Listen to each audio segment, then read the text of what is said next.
Hey guys, welcome to another little City Styrene Mountain action here. What we'll talk about today is a few acquisitions that have rolled in here towards the end of July. One of them, something that's actually been in transit since the end of May. People who watched the last shipping crate video we did know that there was a SAL surface airlift box from not Hobby Japan actually, but Hobby Search 1999 is what to call it, because that's their web address, that had been mailed out at the end of May, that at the beginning of July, middle of July, had not shown up yet. That did finally arrive last week after a 47-day transit, which, even for an experienced Asian shopper as myself, was a little bit longer than I expected. Usually a SAL, for the people that are interested in this sort of thing, usually a SAL surface airlift, which, like we talked about before, is like the Japanese equivalent of space available mail to anybody who ever served in the military, which is when your family sent you stuff. It went when it could, not having any priority. When there was space available, it goes. And that's the same way surface airlift works. It goes via an airplane from Japan to the United States, and then it's back on ground transportation once it hits the United States. And the thing is whether or not there's space available for it. And I don't know exactly where this got tangled up at, because trackable SAL is a real thing. You can get surface airlift that tracks. It's an option at HobbyLink Japan. It's not an option that Hobby Search offers. And so you're just kind of waiting for your stuff to show up, which is usually not a big deal. It usually shows up within like 2.5 weeks, which is, for what it costs to ship stuff, which is usually around like $8 to $10, is worth the wait. I mean, honestly, are we waiting on anything in specific that we need to build right this instant? Well, no, of course not. So usually you can wait, and this was a couple of 3 things. We're going to show you what it is here in a second. Was like, well, I'll grab them, when they come, they come. I'm not in any hurry to build them. 2 of the 3 things are more GT3 blanks for all the decals that I have. And then here yesterday, the July Studio 27 decals that I had ordered from Hobby Search that shipped via EMS, which is the Japanese post equivalent of Priority International Express Mail, showed up. So I'm just going to do one compilation video of everything here, and we'll also talk about the 2 GT3 cars I've started working on here. For people that belong to the Stash Project Facebook page have seen the very beginnings of these start coming along, and there's not a real deadline on them. We have a race car build going on in the Stash Project Facebook page, which is just a friendly little thing. There's no contest, there's no prizes, there's no actual much of anything. Just a bunch of us had race car builds, and decided to go with them. I'm not even sure that these 2 GT3 cars I'm building are actually going to be technically my entries into the race car build that we're doing. And believe me, guys, I'm not extending this out onto YouTube. I'm just mentioning it. But I have so many decals, I need to start building stuff. And the BMW Z4 GT3 and the Mercedes-Benz SLS AMG GT3 are the 2/3 of the 3 modern GT3 cars that Fujimi does, the other one being the McLaren 12C, obviously. And I have not built either of the BMW or Mercedes-Benz as of yet, and I have, of course, a plethora of decals for both. And I need to just get a couple of, one of each done, just to see, what's going on in assembly. I know a lot of little tricks about the 12C now after building one that I will apply to the next one I build, and so the same sort of principle goes here. These aren't, I'm sanding seams, I'm removing mold lines, but the chassis have sink marks that I haven't taken off, because chances are these probably will never be actually contest entered, or if they are, they'll be entered into curbside because there's no engine or box stock or something like that. And so, while I'm sure that makes people tingle that are the kind of people who do all the work, those guys that, will sand molding seams off of things that will never ever be seen, remove injector pins on the, non-surface side of parts. I'm not one of those people. I think we've discussed that in the past. So, at any rate, I've got these 2 projects I'm starting to work on here, and Actually, might have the BMW up on wheels before the end of the week if I actually put my mind to it and actually do some work. I spent about 4 hours in the workshop basement here last night, and I did nothing. I surfed online a lot for some reference pictures for the stuff, and I think I actually painted the brake calipers, and that was about it. So at any rate, me and my new cup here. Yeah. We had as just an aside, there's a little personal information here that has nothing model related. We had a bunch of cups about this size that were black, and they're like little 36-cent Dollar General cups or something like that. We had like half a dozen of them, and they all disappeared. And I was just constantly, I will admit, bitching about the fact that these great big cups that I liked, because I just drink water when I'm at home most of the time, had all vanished, and all we have are these sort of like 8-ounce tumbler glasses, and they're not big enough for what I want to do because, let's face it, I drink water a lot, and I don't like to run up and down the stairs, 2-3 times every time I come down to build something. I want a big cup that's going to last the entire time I'm here. So my wife found that at Walmart for 99 cents, and ha ha ha, joke's on me. So anyway, I'm not going to cut or edit here. This is like 7 o'clock in the morning, so we're just gonna pan over here to where I have the pile of stuff set up. Hold please, and then we need to come down, and over. There we go. Let's try to zoom in here a little bit. Yep, that was one too many, and we still need to come over this way. All right, there we go, guys. So what we got going on here, if I can find something to point with that isn't going to kill me. There we go. Are the top 3 things here are the sow that had evaporated and then reconstituted itself after almost 2 months. It's another 2013-2014 BMW Z4 GT3 kit. Again, this is just a blank for the decals. This is a 2011 BMW Z4 GT3, again, it's just a blank for decals. I think I'm actually going to have to order some decals for this because one of the 2011 decal sets that I had for this, upon doing further research on it, it appears that the car is actually 2012, not 2011, which there's a big difference in the wings in that between those 2 years. And then here we got the reissue. I think this is a May reissue, I believe, because based on when I mailed it out to myself 2 months later, it showed up. I lost track of it. But this is the JZX90 Toyota Mark II Tourer 5. This is an Aoshima kit. This is like a 92, 93 as far as what the car year is.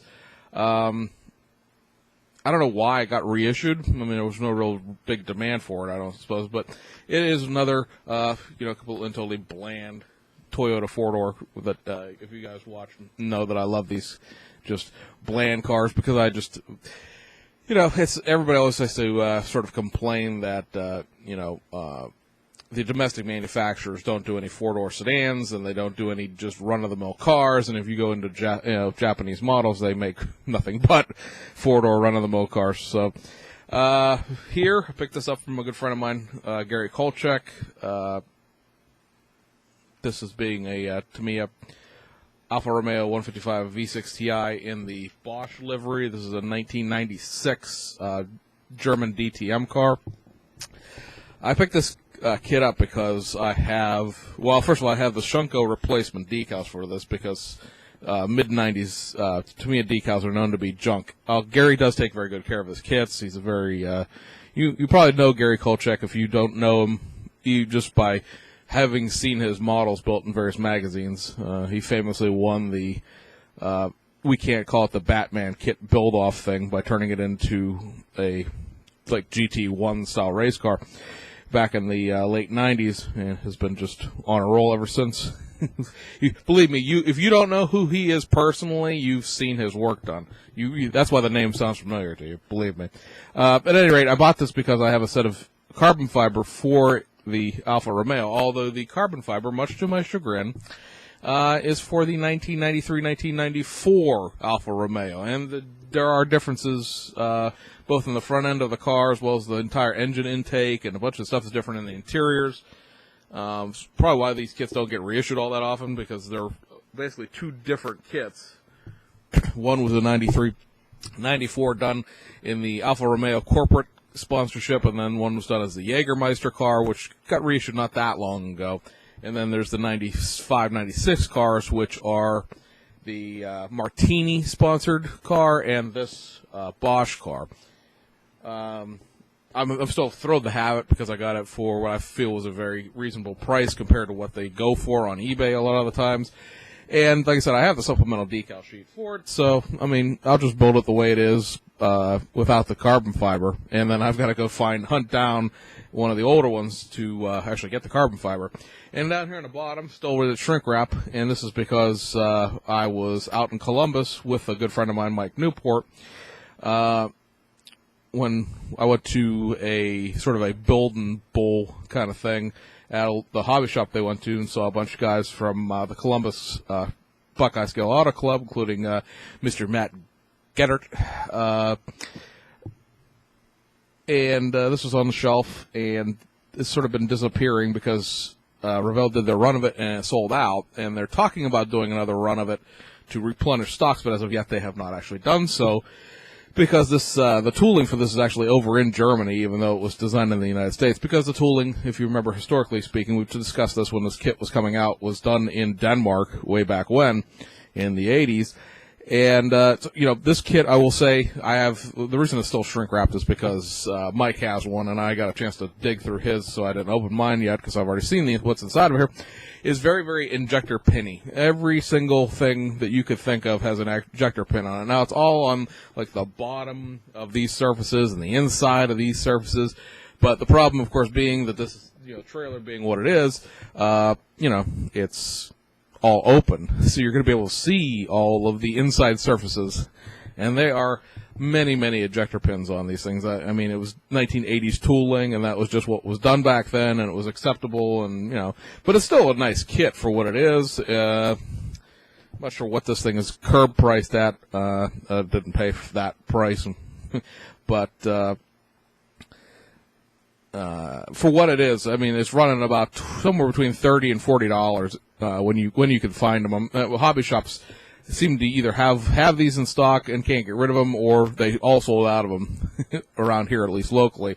Like I said, I picked this up in Columbus at their little build and bowl thing they did at a hobby shop, and it was the only one that they had, I believe. But you know, for the price point of this being at $30, $40, you know, I'm willing to do the cleanup of all those ejector pins, considering the fact that these, you know, are going for like $100 in the original boxings on eBay. So that brings us up to our Studio 27 decal plethora here, and I don't know if we'll stick them up here and see how they look. That's too far away. We'll have to do them sort of up close like this. Anyway, this right here is the Team Russia, or Team GTR Russia, or GTR Team Russia, whatever they're calling themselves, number 71 for the 2015 Monza race. This is their Pro-Am entry. You may recall we showed off decals for the GTR Team Russia team here in the last shipping crate video. It was a yellow car. This is a white car. The decals here do everything. You literally just paint the car white, and the I haven't done a reverse cam video for a while. Sorry guys, this is all shaky. And then, like I said, the decals included will do everything else. I'm getting just a ridiculous amount of glare off the camera here. I'm going to zoom us back out to standard resolution here and see if that could help. Whoop. All right, there we are. We're back out at standard. Let's see if that cuts down the incredible amount of glare. Nah, not really, but oh well.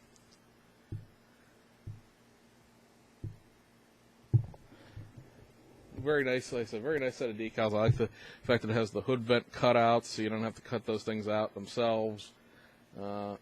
One thing I've noticed about this set of decals, actually the last set too, They have been saying on the bottom down here of Umi graphics for Studio 27 decals, and these last several sets that have come in, both the sets I showed you a couple weeks ago, and these July decals, no longer say that, and there were supposed to be 6 sets of decals for July altogether, and only 4 of them ever came out. The other 2 never even came up for pre-order yet, so they're obviously going to be August releases at this point if they're going to do them at all. And excuse me, so they're obviously either going back to doing their own decals, which they've done in the past, or they're got another manufacturer to make their decals. Maybe it's Zanchetti in Italy, since they do Racing 43s. But at any rate, if you're wondering why some of the stuff seems to be getting delayed, because obviously they make more than just T3 decals. They make 1/20th scale F1 decals a lot, and they do a lot of rally decals. If you're waiting on some of that other stuff, and you haven't been getting those decals in, that's probably why they've switched manufacturers or something. And the next 3 of these are all for the 2015 Nürburgring 24-hour race. This would be the Team Zach Speed Mercedes-Benz SLS. Another really cool set of decals. I really like this whole graphics scheme that's going on here. Flip it around. It's just another white car. The decals, again, do everything. You don't have to do any kind of masking or secondary painting. And I just really like this graphics scheme. I really just enjoy the entire way this car looks. Although it mostly looks like the backside of a webcam, but you guys get the drift there. Maybe if I put it on an angle, it won't be so bad. And so the BMW entry for this is going to be the Mark VDS team. Now the way these decals are cut, there's really nothing to show you here, because this is sort of the sponsorship thing, and then all of the Mark VDS stuff is back here on the second sheet, and I'm not going to take the stuff apart. One thing I will point out is that the 25 and the 26, which is what these represent, because there's no numbers, they're on this back one, have different trims. And so down here you see there's all these little half circles. Those are decals for the rim of the tire.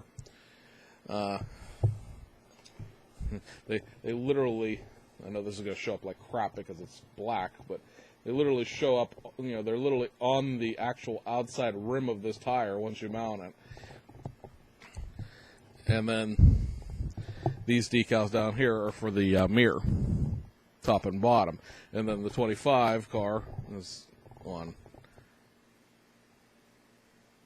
the other side here. It's got the yellow trim. But anyway, so what the gist of the thing is going to look like is this. Much the similar, I think Zero Colors does, or it's not Zero Colors, is it? It's something along those lines. I can't think of it. It's a British paint thing. They have a paint color they call Mark VDS Gray, because it's really a sort of a metallic gray rather than a silver that all of Mark VDS's cars are painted, the race team. I, of course, you know me, love this lion's head thing that's on the side of every single one of their cars, which is why I personally collect these, because I probably, at this point, I think this makes the 8th one of these I can build, and there's one more set of these I need to grab that, for whatever reason, Hobbylink Japan never stocked in, and then Hobby Search sold out of before I could put in an order for them, so I'm going to have to get them from someplace else. But it appears to me that you're going to have to paint the car white, like down the middle, and then on the door panels itself, and then paint the rest of the car gray, and then all of the ancillary places where it's white, if this would focus on something other than itself.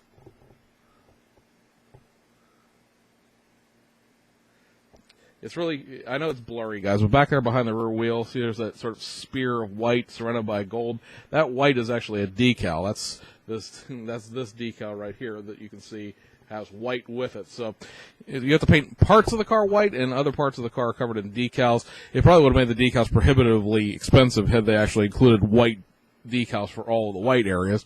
And so, it's not that bad a deal. And the last one for the 24 hours of or actually, I should say, this is the 2014 Nürburgring. This set of decals should have come out in June. However, there was a printing error that you'll quickly see when I flip this around to the camera. And this is the Door Motorsports 12C. And especially our guys over in Britain who watch this, or anybody who's a British subject, like people up in Canada, will probably realize that the Union Jacks that are up there beside the numbers are the wrong colors, and they had to include this supplemental fin set there with the Union Jack in the correct color. So yeah, that was these. Like I said, these were supposed to come out in June. They did a series of 4 2014 Nuremberg decals. And this was supposed to be part of it. And, of course, I believe they actually did release these decals to a certain number of places because Hobby Easy, which is a Hong Kong retailer, had these in stock and then quickly removed the listing entirely. I don't know how many of them they may have shipped out on pre-order with the incorrect Union Jacks. But, hey, you know what? They caught it. They pulled the stock, and they went back. And, like I said, going the wrong way. The little supplemental here is on its own little separate decal sheet, and it's cool that they fixed that and they caught it. So I mean, I'll support anybody fixing their own mistakes without, Usually Studio 27 figures out the mistake well after they shipped it, and they have to send you out a supplemental decal sheet. But this is a McLaren orange car. Not a whole hell of a lot going on with it graphics-wise, but I like it anyway. It's just sort of a clean look to a car. I think the 24-hour Nuremberg thing is not an actual, it's not a blank paint endurance series. So a lot of these cars that get entered here are, sponsored differently than they would be otherwise. And as I said, just a cool little decal sheet. It'll be fun to put together. It's not a whole heck of a, like I said, not a lot going on there in the sense of just a plethora of decals, and it won't be, incredibly complicated, and, paint the car orange and decals to everything else.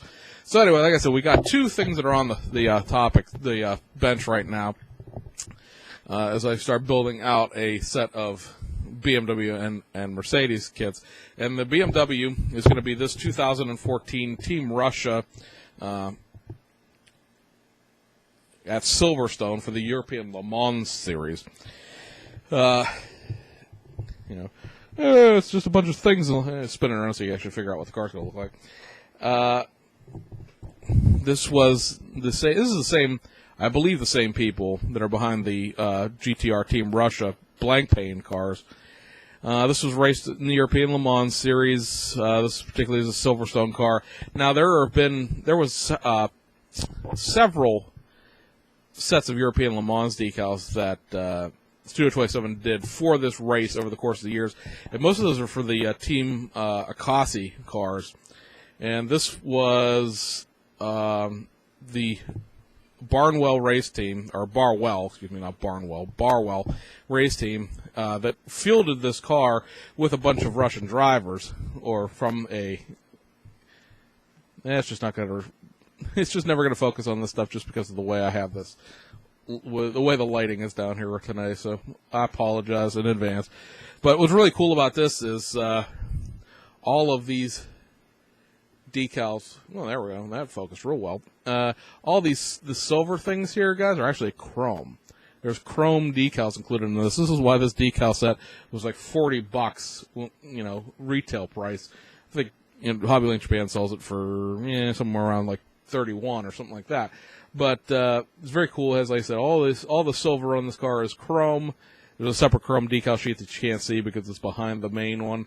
That'll be really interesting because literally you paint this car black and all of the green is done by decals. When I was doing this, decided to do this set of decals, specifically a friend of mine was like, "Oh, you're just taking a lazy way out because it's, you don't have to mask anything off." I was like, "Well, because I'm just trying to build the kits out. I'm not trying to do some complex masking thing." Right up front. Believe me, I've got plenty of complex masking decals coming in the future as far as build-outs go. And then the SLS is going to be this 2014 Monza. This is the Black Falcon Racing team. It is also a paint the car black thing, and the decals do everything else. Shazah! Let me put this this way. Really seem to like that as far as the camera goes. Really kind of cool to hear is there's a bunch of you can see it up there on the door at the top here. Where's the top? Right here. bunch of Russian printing on this because, again, a bunch of Russian guys driving this car, too. This would later go on to the team that fielded this car, or at least the drivers and the sponsorship that fielded this car, would later go on to field a 12C McLaren and for the 24 Hours of Spa, because some of the sponsorship decals I see on here transferred over. This is the Formula Russia team. And a reason I'd pick this one out, other than the fact that obviously it's relatively easy to handle because of the fact that it's a black car. Where's the top of my head? Out there it is. Is the fact that I also have the 2015 Monza version of this car. I showed you last shipping crate. It's the I think it's, the Saudi Arabia sponsored car, the one that has to be painted that weird metallic green color, which I'm still trying to figure out a match for exactly. And then I also have a 2012 set for the number 19 car, which is like a really old multicolored one. It's really going to be really, really cool, but it's a lot of work because it has to be like white and yellow and orange and a couple of other things. But so I have a bunch of these Black Falcon cars, and I just started with this one because I have the matching car for it that I'll build out with one of the other SLSs that I have, so that I'll have the 2014 team done. And then I really like the Black Falcon logos and stuff like that. Actually, I think I have two more SLSs in stock, so to speak. So I actually think that I'm going to be building. Hang on a second, I have them right here.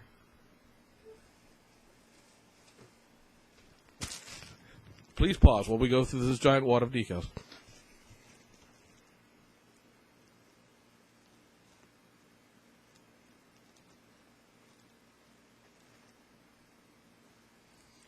I have this one, which is the team car. Like I said, this is the number 19 version. It's silver and like a hunter green. Although it shows up much darker there, I suppose. I imagine that the decals will be. Let me see if I can get this to pan the right way.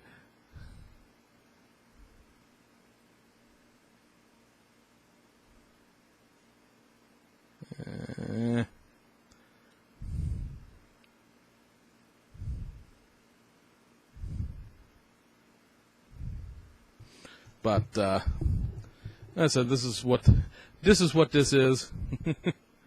As far as the other version of this. This is the Saudi Sports Group. So, like I said, this is the Saudi Arabian version, basically. I'm trying to think. The drivers here are not actually Saudi Arabian. They look like French and Norwegian, based on the little flags there. And then oops, wrong one. Then the 24 Hours of Spa Team Falcon car that they ran with a very retro sponsorship on it is this one by Racing 43.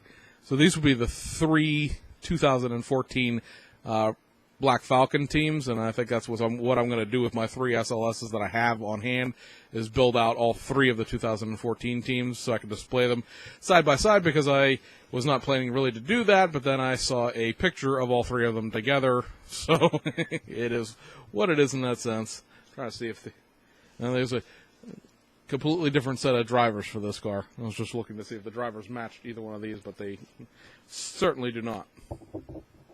Nope, these guys are all Russian. There's one Saudi, one French, one Norwegian there, and yep, none of them carry over. So this is a completely separately fielded car with a completely different set of drivers, I guess, because it's a much longer endurance race, the 24 Hours of Spa, whereas the 2 Monza cars are 3-hour sprint races at the very beginning of the Blanc Paint Endurance series. And since I know like one person out there will ask me what the other car looks like, this mess is the decal set for the 2012 Black Falcon number 19 car. which I don't know. It's not going to show up because they're white. Oh, yeah, well, down there at the bottom, there's those 3 white sets of decals that go across. That is the, they go on the roof of the car. But those yellow panels are not included, just the white stripes that go across them. So all of the yellow on this car has to be masked off and painted on because there are not, as I mentioned, any actual yellow decals included in this, unless there's a second decal sheet behind this decal sheet that has the panels. But I don't see on here, looking at these decals, because I know it's all blurry because of the crappy reflections, but there's no decal call-out numbers. The things you see with call-out numbers pointing at the hood there, there's one big long one that points in the middle of the hood. Yeah, it's just telling you which set of the white things you use. Also, you notice the white decals here are bunched in little tiny tight groups of 3 to fit on the decal sheet, and then they're much, much wider in the car. So then you not only are they not only is the yellow part not there and not integrated into the white decals, but now you have to space them out on your own. Well,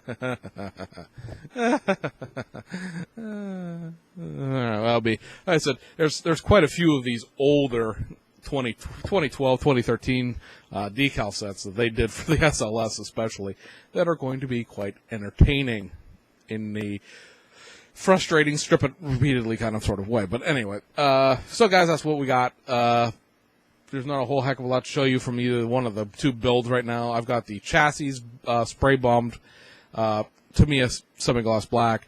The interior tubs on both of these kits, this is the BMW right here, are currently right now just in Tamiya white primer. Took about 3-4 coats of white primer to get over the fact that these are cast in black for some reason, even though they're white in real life. Let's see here. Oh, there it is. And here's the Mercedes-Benz one. Actually, quite a bit of good engraving going on in there. And I know a lot of people will be like, well, all that stuff down in there is not really quite as white as it could. Well, most of that stuff's also not going to be painted white. All of this detailing here with the fire extinguisher and all this computerized paneling and stuff like that, that's all going to be mostly black and other colors. And then the vast majority of this car, like this entire rear deck, from these humps up to the lip here, that's all going to be carbon fiber. And then there's a bunch of carbon fiber for the center console, the sides of the center console. This is really smooth. I got a really, really great paint finish on this. I wish this was the outside of the car. There's not a whole heck of a lot to look at on the chassis of the Mercedes-Benz SLS. It's, a bunch of aero plates and stuff like that. There is, of course, much like the McLaren, there's a whole bunch of carbon fiber that goes on these back splitters here. Yeehaw, that was entertaining to do the last time. And somewhere, it's over here, is a chassis for the BMW. Now, this is kind of interesting because it actually has the exhaust transmission area exposed. Now, I don't know if in real life there should be a panel covering this or not, but for whatever reason, Fujimi elected to leave it open. So at least this will have a little bit of detail work done on it. Obviously, this is just painted one color right now. But the transmission and the exhaust piping there will all be detail painted. And there are, unlike the McLaren and the BMW, there are panels that you glue on each end of here that have the splitters and stuff like that on it. So it's just blank for right now. But getting those 2 things done, of course, is the primary objective in the sense of being able to build that part of the kit up. The bodies, still need body work. This thing still has some of its, dunnage rack stuff included. This is, of course, the BMW. And this being the Mercedes-Benz SLS. I was going to do a review on one of these, and I don't think I ever did. So this may be the first time any of you have ever seen this body. Much like the McLaren and the BMW, a lot of the body is missing to make the painting easier and the mold lines less prominent. So that's cool. But it does require you, of course, to make a big bend on one of these attachment points. Eek. I'll watch how I handle this. But that, of course, means you have to assemble the entire kit, then paint it. But also, if you ever really wanted to know how big this is compared to this, it fits inside. So your BMW is a very small car, or a much smaller car. I'm going to put that back there on its roof because there's like little pinholes for where the side panels go on. One of them's bent. I don't want to break it off, or else the side panel won't attach. Anyway, guys, that's what's going on here. We'll do videos as we get along with the two kits. Like I said, right now I'm just in the very beginnings of the BMW, and I really haven't even started the SLS other than painting those two things. But for me, a lot of the problems I have with it, of course, is with painting, being in Pennsylvania in the summer, is it's very, very humid. The last several days have been hot. But the temperatures haven't been really all that, or the humidity, rather, hasn't been all that bad in the afternoon, somewhere in the 40-50% range. And to me, a paint preheated in a little tub of hot water, because I'm spray bombing, I'm not using an airbrush, has really, really worked out. Both the chassis and the interiors, all the surfaces on them that are smooth are really, really smooth. I did not get any dust in it, probably because it wasn't windy, and I'm really happy with the way just the bases have turned out. So now I'm going to actually apply a little, building and what little talent I have into detail painting, and hope that I don't muck up the really good bases that I have for both those. So at any rate, guys, that's what we got going on here. We'll see you tomorrow with the stash report, and probably Monday, maybe. It depends on when Revell does their release list, because it'll be time for the August compilation shortly after the weekend's over. So anyway, guys, hope you have a good week, and we'll see you on the other side.